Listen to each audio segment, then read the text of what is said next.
It is high noon on June 14, 2011, Flag Day, and the Tuesday edition of the Daily Journal is upon the streets. Mike Fry here with top headlines and top visuals in today's newspaper. Monday afternoon in Bradley had an unfortunate event on the surface, but really in a long haul it turned out fortuitous. A woman is driving southbound on I-57 near Bradley. Her car careens off the road, goes through a subdivision there, goes through 3 yards and ends up hitting a house. Not good. There's some property damage. The woman had to go to the hospital. The most important thing, no loss of life or even no injury, which is perhaps made even more amazing by the fact there are some kids playing in one of those yards just 10 minutes before the car came through. So in the long haul, a bad story that turned out good. Secondly, here's a purely good story.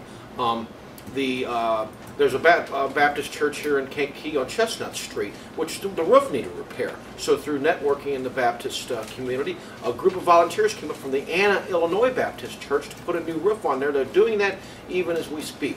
Kind of neat. On a personal note, my late great-uncle, Ray Ryan, was once a Methodist minister in Anna, Illinois. Lastly, this one isn't in the newspaper today, but it will be tomorrow. We should put the word out now. A woman named Ernestine Waddy from Kankakee is fishing at the Bird Park Quarry Monday along the pier that some of you are familiar with. She's talking on a cell phone, then she gets a bite on the line. So she's maneuvering between the cell phone and the fishing pole. Next thing you know, she's in the water. She's in peril. Here comes a man to pull her to safety and save her life. All Ernestine wants to do is thank this person. She doesn't know who he is for sure, hasn't been able to make contact with him, is going through the Daily Journal to make that contact. So if you news and nooners know anything, you can go ahead and email us today at editors, editors, at daily-journal.com. The full story will be in the newspaper tomorrow, so look forward to that.